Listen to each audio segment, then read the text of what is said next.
Do you want to do the intro? Come back.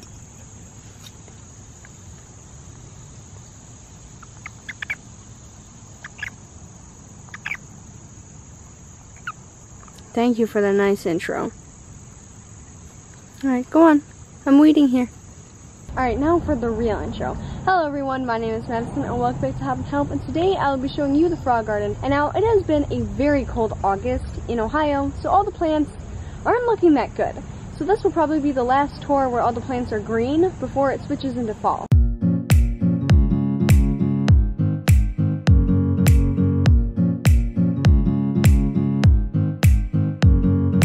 Now this half is the half that really took a beating with it being so dry and cold this summer, because typically this is all full of different types of hostas and like the daylilies, I believe that's what they're called, but they all died and they're all super dry and small. So it's like mostly taken up by this type of vine. I'm not sure what it is. It's like ground coverage, but a vine. And it has little purple flowers in the spring. But that's mainly what's over here. This section is one of my favorites. It's just the back half of the side I was just showing you. And typically it's like there's more ferns, there's more hostas. Like this one is really dry and it's dying. But they typically all would look like this. And the ferns would just be beautiful over here. I do have mulch down over here because the weeds get so bad. This is kind of like the middle part of the garden that separates the toad side from the frog side.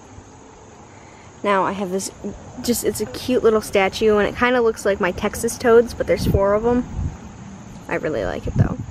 But I have irises here that also have kind of died off, but they're beautiful in the spring and early summer. And then this, whatever kind of tree this is, I really like it. And these are columbines that typically look a lot better right now, but they kind of look like weeds. And here, I just kind of let it go crazy. I just like to leave a part of it the most natural it can be. So just lots of plants and a lot of coverage for bullfrogs and toads. Now this side of the garden is definitely the best part of the garden. These, again, typically look much better, but they're looking pretty bad right now. I really like this flower. I don't know the name of it. It's an annual though, which is sad, but it's gorgeous. I love it so much. Then I have some more irises right at the front gate and morning glories, but it's not the morning, so they also don't look very good. Then I have some marigolds that keep out rodents and small animals. And then another little wild section for the toads to hide in. Some milkweed. We have a lot of milkweed in the garden, but if you don't know what milkweed is, I'll show you. But when there's a break in it, if I can break it, milk comes out. Of course, it's not drinkable milk, but that's what it looks like. And monarch butterflies live basically off of this stuff, and of course milkweed bugs. In the middle of this section, I just plant flowers, whatever they have. So I had marigolds and red flowering plants, and it's just kind of the split between the lilac bush and the red-leaved plants over there. And it leads into these lamb's ears, which are just loved by the toads. They love this stuff. And then some more decorative grass. And this tree, I really don't know the name of it. And this is a butterfly bush. I know that is not the correct name, but that's what we bought it as. And then we have this big tree over here. And I've kind of formed these 2 trees into an arc, but I'm very short, so I can walk through it, but no one else can. Then this is another spot where bullfrogs and toads love. I don't know the name of it, but they love it so much because they can hide underneath here. And just a really great spot for them to hide from predators. This last half is definitely the coolest part of the garden. First we have the top pond that is the deepest. It's about 3 feet deep in the middle. It's home to many American toad tadpoles, not at the moment, but many have grown up here and now call every spring. The water is blue because we put something in there that keeps algae down.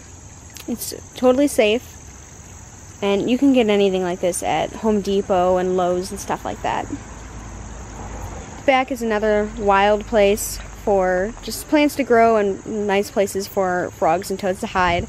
And then I have milkweed and ivy over there.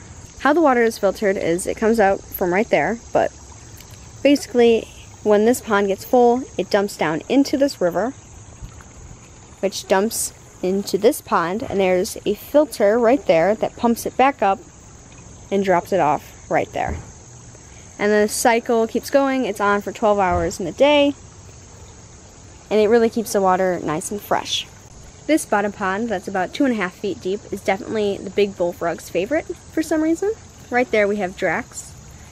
And that red flower is actually not a water flower, it just fell in, and it looks really pretty.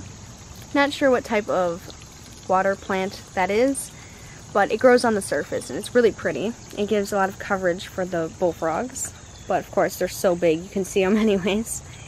I have hostas going around the garden. Again, you can remember how nice these used to look. This right here is just a type of succulent that looks really, really, really nice.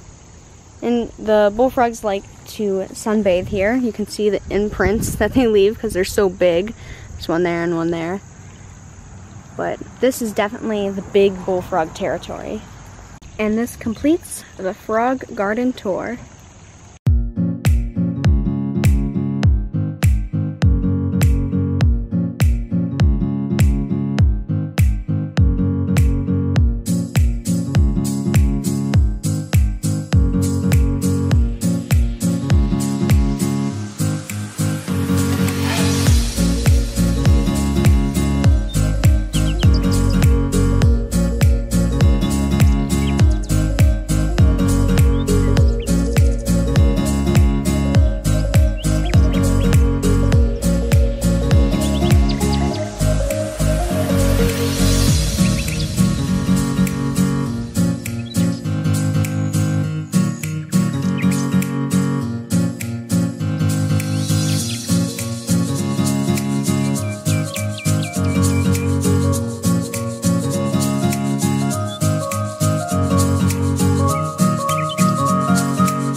Thank you guys so much for watching. If you enjoyed, you know what to do. Leave a like and subscribe for more, and have a happy day. Goodbye.